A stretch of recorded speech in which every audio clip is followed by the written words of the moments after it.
சௌந்தர்யா வந்து ரயானுக்கு ஒரு சரியான ஒரு பதிலடி வந்து கொடுத்துருக்காங்க. ஏன்னா வந்து வளன்னு பேசிகிட்டே இருக்கான். அதுவும் தற்பெருமை வந்து பேசிகிட்டே இருக்கான்.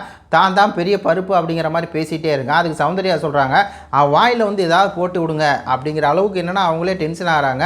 இந்த வாரம் மட்டும் இல்லை, நீ ரொம்ப வாரமாக ஒரு மார்க்கமாக தான் சுற்றிட்டு அலையிற அப்படின்னு சொல்லி சௌந்தர்யா ரயானை வந்து பேசியிருக்காங்க. அது என்ன அப்படின்னு சொல்லி பார்க்கலாம். அதுக்கு முன்னாடி இந்த படத்தை பாருங்கள். இப்போ ரயானுக்கு வந்து டாஸ்க்கு, அவனுக்கு வந்து பெயிண்ட் அடிக்கணும் அப்படின்னு சொல்லி டாஸ்க்கு.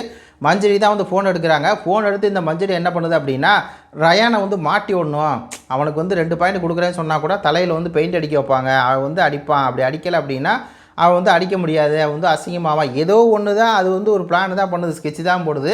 ஏன்னா வந்து பவித்ரா நான் பண்ணுறேன் அப்படின்னு சொல்கிறாங்க, கேட்க மாட்டேங்குது. ஜாக்லின் நான் பண்ணுறேன் அப்படின்னு சொல்கிறாங்க, கேட்க மாட்டேங்குது. மஞ்சரி திட்டவட்டமாக ரயான் தான் பண்ணணும், ரயானுக்கு நான் 2 பாயிண்ட் கொடுக்குறேன் அப்படின்னு சொல்லி அது ஒரு பக்கம் திட்டவட்டமாக இருந்துச்சு. பவித்ரா வந்து காலில் தான் அவ்வளோ மஞ்சரி காலில் தான் அவ்வளோ, எனக்கு பாயிண்டே இல்லை குறி, நான் வந்து அடிச்சுக்கிறேன் அப்படின்னு சொல்லி கேட்குது. மஞ்சரி வந்து கொடுக்கல. அந்த திமிரில் என்ன ஆயிடுச்சு அப்படின்னா, இவனுக்கு வந்து அகங்காரம், ஆத்திரங்கள், இது வந்து என்னாச்சு, அகங்காரம், திமிரு, தற்பெருமை இதெல்லாம் அதிகமாக வந்து பெயிண்ட் அடிச்சுட்டு இருக்கும்போது பேசுகிறான், டை அடிச்சுட்டு இருக்கும்போது பேசுகிறான். இந்த மாதிரி விஷாலாம் என்ன டாஸ்க் செஞ்சால் 40 நிமிஷம் சாப்பிட முடியாதுனாங்க.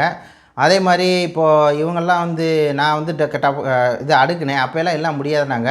அதெல்லாம் அவங்க சொல்லிட்டு தான் இருப்பாங்க. பண்ணுறவங்களுக்கு தான் அந்த இது தெரியும். இந்த மாதிரி டாஸ்க் இறங்கி பண்ணுறவங்களுக்கு தான் அந்த இது தெரியும். பவித்ராலாம் சொல்லுவாங்க பண்ணுறேன்னு, ஆனால் அவங்களாலாம் முடியாது, சும்மா அவங்களாம் வாய் தான் அப்படிங்கிற மாதிரி என்னென்னா வார்த்தையை விட்றான்.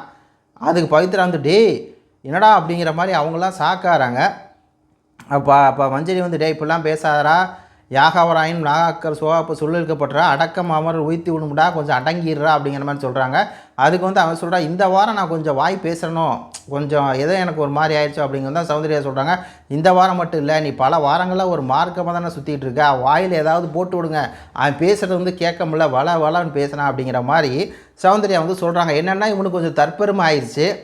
ரெண்டாவது மஞ்சரி என்னென்னா கொடுத்துருக்கலாம், பவித்ராவுக்கு கொடுக்கல, ஜாக்லின் கூட கொடுத்துருக்கலாம், கொடுக்கல. ஏன் கொடுக்கல, ரயானுக்கு வந்து கொடுக்குறாங்க. ஏற்கனவே ரயானுக்கு அதிக பாயிண்ட் இருக்குது. என்ன இலவுனே தெரில, இவங்க என்னத்தை கேம் விளாட்றாங்க, என்னத்தை பண்ண போகிறாங்கன்னே தெரில. மக்களே, உங்கள் கருத்துக்களை வந்து பதிவு பண்ணுங்கள். நன்றி, வணக்கம்.